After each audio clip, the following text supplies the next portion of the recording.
حضرت فضیل بن عیاض یہ بہت بڑے محدث گزرے ہیں. آپ کا بیٹا ترازو تکڑی کے جو وٹے ہوتے ہیں نا ان کو صاف کر رہا تھا. وہ جو تکڑی کے وٹے ہوتے ہیں اس کے اندر ڈسٹ لگ جاتی ہے, مٹی وغیرہ. اب جب مٹی لگ جائے گی تو ظاہر کچھ وزن بڑھ جائے گا نا. اہل تقوی لوگ خیال کرتے تھے. تو کہا بیٹا کیا کر رہے ہو؟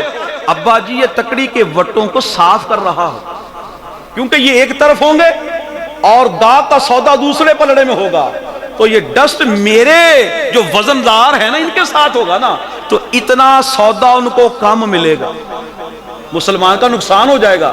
فرما بیٹا تیرا یہ عمل, سنیے توجہ کیجئے, بیٹا تیرا یہ عمل 2 حج کرنے اور 2 عمرے کرنے سے بھی افضل ہے. یہ ہے دین میرے کریم آقا کے غلام. اگر ہم نے صبح تہجد بھی پڑھی ہے, فجر کی اذان کی توفیق بھی اللہ نے دی ہے, اور مسجد میں فجر کی نماز بھی با جماعت پڑھتے ہیں, اور بعد میں جا کے منڈی میں ہم خیانت بھی کریں, کریانے کی دکان ہو تو کم تولے, تو سوچئے کیا فائدہ صبح اٹھنے کا ہوا, کیا فائدہ تہجدوں کا ہوا, کیا فائدہ نماز فجر کا ہوا. ارے اپنی زندگی میں اس چیز کو اڈاپٹ کیجئے, اپنی شخصیت کو ایسا بنائیے کہ لوگ آپ کی شخصیت کا نام سن کے کہیں یار یہ بندہ سچا بھی ہے, دیانتدار بھی ہے. ہماری شخصیت ایسی ہونی چاہیے, ہمارا کردار ایسا ہونا چاہیے کہ لوگ ہم سے خوش ہو جائیں, لوگ ہم سے راضی ہو جائیں. اب دیکھیے میرے کریم آقا صلی اللہ علیہ وآلہ وسلم کی طبیعت مبارکہ کتنی نرم مزاج تھی. توجہ کیجئے گا ادھر. میرے آقا کی بارگاہ میں ایک غیر مسلم مہمان آ گیا. حضور نے کہا بکری کا دودھ اس کو پلایا جائے. 4 بکریاں میرے آقا کے گھر مبارک میں تھی, 4 بکریوں کا دودھ پی گیا, گھر کا سارا کھانا بھی کھا گیا. اب رات ہوئی تو سرکار نے مسجد کے ساتھ ٹھہرایا. اب جب زیادہ کھایا جاتا ہے تو پھر آپ کو پتہ تکلیف بھی تو ہوتی ہے نا, تو اس نے وہی بستر پر پخانہ کر دیا. اب پریشان بھی تھا, شرمندہ بھی تھا کہ صبح جب دروازہ کھلے گا تو مسلمانوں کے نبی مجھے دیکھیں گے اس حالت میں تو میرے پلے کیا رہے گا. جب نماز فجر کا وقت آیا, میرے حضور آئے مسجد میں. غیب جاننے والے نبی دیکھو کتنی غمخواری کرتے ہیں. حضور دروازہ کھول کے اوڑ میں چھپ گئے, کیوں؟ یہ شرمندہ نہ ہو.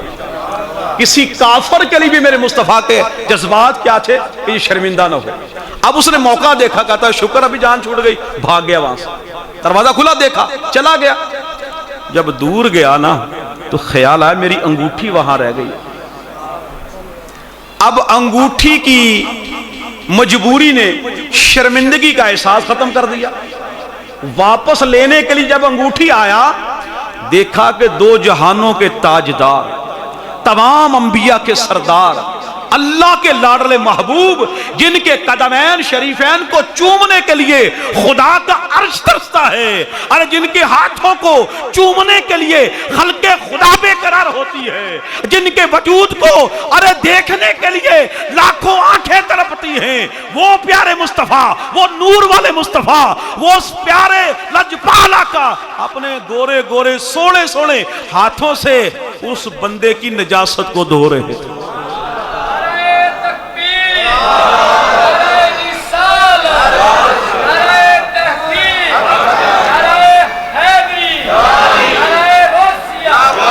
وہ بندہ قریب آیا. اب دیکھو یہ اس چیز کو سمجھیے ذرا, میں بیان نہیں کر سکا, آپ سمجھ نہیں سکے, ذرا سوچئے. بندہ ہے غیر مسلم اور اس کی نجاست دھونے والے اللہ کے نبیوں کے سردار. جب اس نے یہ عمل دیکھا تو اس کے دل میں اور خوف پیدا ہوا. اب تو ڈانٹ ڈپٹ ہوگی, اب تو مجھے برا کہا جائے گا, اب تو اور شرمندگی ہوگی. اب جملہ سنیے, میرے آقا نے کتنی تسلی دی. فرمایا غسل کر لیا؟ کوئی بات نہیں, ایسا ہو جاتا ہے, بیٹھ جاؤ میں ناشتہ لاتا ہوں. ہائے ہائے ہائے ہائے, کیا مہربانیاں ہیں مصطفیٰ کی, کیا اخلاق ہے میرے مصطفیٰ کا. بیٹھ جاؤ میں ناشتہ لاتا ہوں. حضور نے ناشتہ دیا اس کو. اب وہ ایک اکیلا تھا. حضور نے یہ نہیں کہا کلمہ پڑھ لو, جیسے آپ کچھ لوگوں کو یہ ہوتا ہے کہتے نماز پڑھو نماز پڑھو, زبردستی نماز پڑھو نماز پڑھو. دیکھیے جب ہمارا مزاج اچھا ہوگا نا اخلاق اچھا ہوگا، کردار اچھا ہوگا، پھر زبان سے کسی کو کہنے کی ضرورت نہیں ہوگی، ہمارا کردار دیکھ کے لوگ کلمہ اسلام میں داخل ہوتے جائیں گے۔ حضور کا اخلاق دیکھا، گھر گیا، کچھ دیر کے بعد صحابہ نے دیکھا کہ 500 بندے ساتھ لے آیا۔ حضور یہ سارے غیر مسلم ہیں، میں آپ کے اخلاق سے بڑا متاثر ہوا ہوں، ہم سب کو دارہ اسلام میں داخل کر لیں۔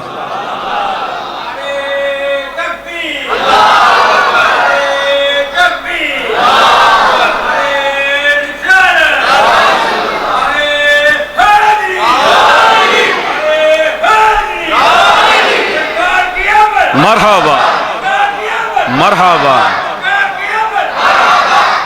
ایک طرف یہ ہے میرے آقا کی کردار، وقت تھوڑا ہے، ایک طرف میرے آقا کا کردار، اور دوسری طرف ہماری عادت کیا ہے۔ توجہ کیجئے، ہماری جماعت ہو رہی ہو، کسی بیچارے نمازی کی جیب میں موبائل ہو اور وہ آف نہ ہو، بھول گیا ہو بیچارہ، انسان غلطی ہو سکتی ہے، اور اس میں ٹیون بجنی شروع ہو جائے۔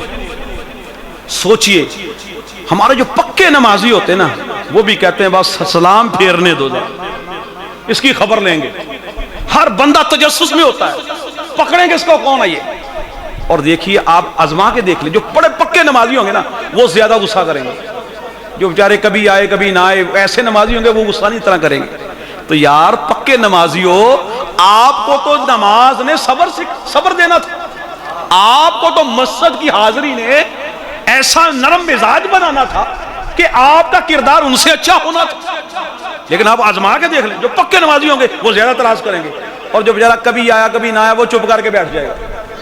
اللہ کی قسم وہ نمازی بڑے اچھے لگتے ہیں جو مسجد میں آ کے اعتراض نہیں کرتے، پنکھا نہیں چلا کوئی مسئلہ نہیں، سائیڈ میں آ کے اپنے نماز پڑھ لی، اذان دیر سے ہوئی کبھی قاری صاحب پہ اعتراض نہیں کیا۔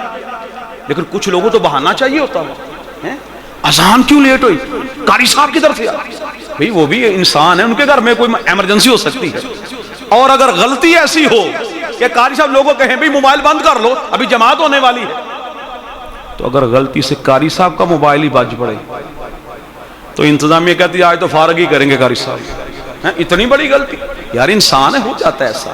تو نرمیاں ہونی چاہیے، چھوٹی چھوٹی بات پہ لوگوں کو شرمندہ نہیں کرنی چاہیے، آسانیاں پیدا کرنی چاہیے، آسانیاں پیدا کرنے سے دیکھو اللہ کتنا راضی ہوتا ہے۔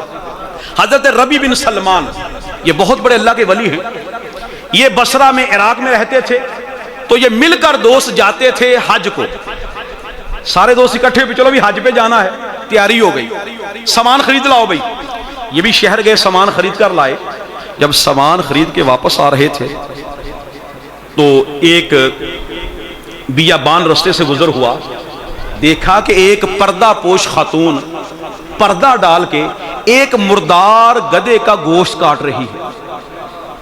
سوچا کہ اس کا ہوٹل نہ ہو، ان لوگوں مردار کھلاتی ہوگی، پیچھا تو کروں۔ وہ اللہ کی بندی مردار گوشت کا ٹکڑا لے کر اپنے اس برقعے میں چھپا کر اپنے گھر گئی، پیچھے یہ بھی گئے ربی بن سلمان۔ جب گھر گئی تو 5-4 بچے آگے بھاگ کر آئے، امی کھانے دو بھوک لگی ہوئی ہے۔ تو اس اللہ کی بندی نے وہ مردار گدھے کے گوشت کا ٹکڑا ہنڈیا میں ڈال دیا، ہنڈیا چولہے پہ چڑھا دی، ہاں بیٹی صبر کرو ابھی کھانا پک جاتا میں تمہیں دے دیتی ہوں۔ ربی کہتے میرے پاؤں سے زمین نکل گئی، میرے پاؤں سے زمین نکل گئی، توجہ کیجیے گا، میرے پاؤں سے زمین نکل گئی کہ یہ مردار کھلائے گی اپنے بچوں کو۔ میں نے دروازے پر دستک دی، اللہ کی نیک بندی کیا کر رہی ہے، مردار کھلائے گی بچوں کو۔ اس نے کہا آنے والے تجھے پتا نہیں میں ایک سید زادی ہوں، اور میرے شوہر انتقال کر گئے، 4 دن سے فاقے میں ہوں۔ شریعت کا مسئلہ ہے کہ جب حلال نہ ملے تو حرام بھی جائز ہوتا ہے جان بچانے کے لیے، کیا کروں، کسی سے مانگنے کی عادت نہیں، سردار خاندان ہے کسی سے مانگنے کی عادت نہیں۔ تو ربی کہتے میں نے سوچا ربی تو کعبے کیوں جا رہا ہے کہ مصطفیٰ راضی ہو جائے، تو کعبے کیوں جا رہا ہے کہ مدینے والا راضی ہو جائے۔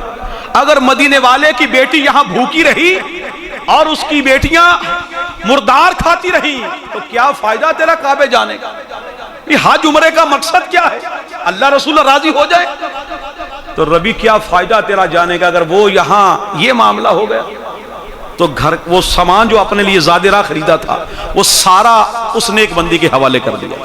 اللہ کی نیک بندی ایسا نہ کرنا، یہ سامان لو کھانا بنا بچوں کو دو، روٹیاں پکائی، کھانا بنا، بچوں کو دیا، بچوں نے دعائیں دی، ربی واپس آ گئے۔ دوست کہتے چلو بھی ربی چلے قافلے کے ساتھ حج کے لیے، فرمایا اس سال تم جاؤ میں نہیں جاؤں گا۔ دوست سارے چلے گئے، ربی نہیں گئے۔ جب حج کر کے واپس آیا قافلہ سارے استقبال کے لیے گئے تو ربی بھی ساتھ گئے۔ اب لوگ ملتے حاجیوں کو، حاجیوں مبارک ہو، ربی کہتے میں جس سے ملتا تمہیں مبارک ہو، وہ کہتا ربی تمہیں بھی مبارک ہو۔ میں جس سے ملتا ربی کہتا تمہیں بھی مبارک ہو۔ میں نے کہا کیا ہوا؟ پھر اتنے دیر میں ایک بندہ آیا، کہتا اے ربی بن سلمان، یہ 6000 دینار ہیں جو تم نے مجھے صفا مروہ کے درمیان دیے تھے، وہ اپنے واپس لے لو۔ 6000 دینار کی تھیلی ہاتھ میں ہے، آنکھوں میں آنسو ہے، پریشان ہو گیا، کیا ماجرا ہے؟ میں گیا نہیں، لوگ مجھے حاجی کہہ رہے۔ رات سوئے قسمت انگڑائی لے کر جاگ اٹھی، سرکار خواب میں تشریف لے آئے۔ آقا نے فرمایا ہاں ربی تم نے حج کیا ہے، ربی تم نے حج کیا ہے، اور فقط تم نے ایک حج نہیں کیا، تو نے جو آج عمل کیا ہے اللہ کو بڑا محبوب ہوا۔ اللہ پاک نے تیری شکل کا ایک فرشتہ پیدا کر دیا جو قیامت تک حج کرتا رہے گا، ثواب اللہ تیرے نامہ اعمال میں لکھتا رہے گا۔ کرو مہربانی تم اہل زمین پر، خدا مہربان ہوگا عرش بری پر۔ آسانیاں پیدا کرو، میلاد کا مقصد حضور کی امت میں آسانیاں پیدا کرنا ہے۔ آج ہم نے میلاد منایا، میلاد مصطفیٰ سے جوڑتی ہے، سیرت سے جوڑتی ہے، اور سیرت ہمیں آقا کی طبیعت سے جوڑتی ہے۔ تو میرے کریم آقا کے غلام آؤ اپنی عادت کو مصطفیٰ کی طبیعت بنا لیں، حضور کی شریعت بنا لیں، سچ بول لیں، دیانتداری کریں، نمازی بن جائیں، رزق حلال کمائیں، اور خاص طور پر مسلمانوں پر آسانیاں پیدا کریں۔ اللہ نے دیا ہے تو غریبوں کو دیجیے، اللہ نے دیا ہے تو کس کو انسولین لے دو، اللہ نے دیا ہے تو کسی کو میڈیسن مہانے کی لے دو۔ کوئی کرائے کے مکان پہ رہتا ہے، نمازی ہے، اس کا کرائے کا مکان ہے تو کرایہ مہانہ دے دو۔ اللہ نے جتنا دیا ہے بس اللہ کی مخلوق کی خدمت کرو۔ خدا کی قسم یہ بڑا اعلیٰ کام ہے۔ میرے آقا نے ارشاد فرمایا فرض عبادت کے بعد سب سے بڑا عمل جو ہے وہ مسلمان کا دل خوش کرنا ہے، مسلمان کا دل خوش کرنا ہے۔ مسلمان پر 5 حق ہیں۔ کتنے؟ آئیے سنتے ہیں آخری بات اور اس پر عمل کی نیت بھی کرتے ہیں۔ پہلا مسلمان کا مسلمان پر حق کیا ہے کہ مسلمان کو سلام کرے، سلام کرے۔ ہم اس کو سلام کرتے ہیں جس کے ساتھ تعلق ہو، جو واقف ہو، بھی واقف ہو نہ ہو مسلمان ہے سلام کرو۔ اور فرمایا جب کوئی 2 مسلمان ملتے ہیں تو سلام کرنے میں جس کے چہرے پر مسکراہٹ زیادہ ہوتی ہے 90 رحمتیں اللہ اس کے کھاتے میں ڈال دیتا ہے۔ اور دوسری حدیث ہے میرے آقا نے فرمایا جب 2 مسلمان ملتے ہیں، مصافحہ کرتے ہیں اور میری ذات پہ درود پڑھتے ہیں تو ہاتھ جدا ہونے سے پہلے اللہ دونوں کے گناہوں کو معاف کر دیتا ہے۔ سلام کو عام کیجئے، یہ بہت اہم بات ہے۔ فرمایا وہ پچھلی قوم میں اس لیے برباد ہوئی کہ انہوں نے سلام کو عام نہیں کیا۔ میری امت جب تک سلام کو عام کرتی رہے گی اللہ کی رحمتیں برستی رہے گی۔ دوسرا فرمایا جب مسلمان کو چھینک آئے تو چھینک کا جواب دے۔ اب جب چھینک آئے تو کیا کہنا چاہیے؟ الحمدللہ رب العالمین۔ اور یہ حضرت انسان کا پہلا عمل ہے۔ آدم علیہ السلام کے جسم میں جب اللہ نے روح داخل کی، آدم علیہ السلام کی آنکھوں میں نور آیا، آپ کو چھینک آ گئی، آپ نے کہا الحمدللہ رب العالمین۔ فرشتوں نے کہا یرحمک اللہ۔ اللہ نے فرمایا جبریل یہ عمل مصطفیٰ کی امت کو دے دو، جو عمل کرے گا میں دونوں کے گناہوں کو معاف کر دوں گا۔ اور تیسرا فرمایا کہ جب کوئی مسلمان دعوت دے تو اس کی دعوت کو قبول کرے۔ دعوتیں بھی کرنی چاہیے، نیک بزرگوں کی دعوتیں کیجیے، اچھے لوگ امام صاحب کی دعوت میں ضروری نہیں کہ بہت بڑا اہتمام کریں، چائے بسکٹ بھی امام صاحب کو کبھی کبھی گھر بلا لیں، بزرگوں کو بلا لیں، وہ مسجد کا نمازی ہے، تہجد پڑھتا ہے، اذان دیتا ہے، بڑی سعادت کی بات ہے یار۔ اس دور میں دیکھو جب لوگ نماز نہیں پڑھتے، جو تہجد کے وقت مسجد میں آ رہا ہے، کتنا خوش نصیب ہے۔ اس بندے کو اللہ کی رضا کے لیے ملو تو صحیح، کسی سے اللہ کی رضا کے لیے مہربانیاں کرو۔ اور تیسرا جب وہ کوئی بیمار ہو تو عیادت کیا کرو۔ چوتھا اور پانچواں جب کوئی انتقال کر جائے تو جنازے میں شرکت کیا کرو۔ اور ایک آخری بات، میرے آقا نے فرمایا ایک بندہ تلوار لے کر، یہ میسج سب کے لیے ہے، ایک بندہ تلوار لے کر میدان جہاد میں جاتا ہے، کتنا عظیم بندہ ہے وہ، لیکن فرمایا ایک وہ بندہ ہے اور دوسرا وہ بندہ جو رات کو سونے سے پہلے اپنے ماں باپ کے کمرے میں جاتا ہے. اپنے سارے بولیے، ماں باپ کے کمرے میں جاتا ہے، کچھ ان کو کمپنی دیتا ہے، باتیں کرتا ہے، دل بہلاتا ہے، بعد میں سو جاتا ہے. فرمایا وہ جو تلوار والا جہاد میں جا رہا ہے وہ کٹ جائے، شہید بھی ہو جائے، اس کا درجہ کم ہے، جو ماں باپ کے کمرے میں جاتا ہے اس کا درجہ زیادہ ہے. یہ بہت بڑی کمی.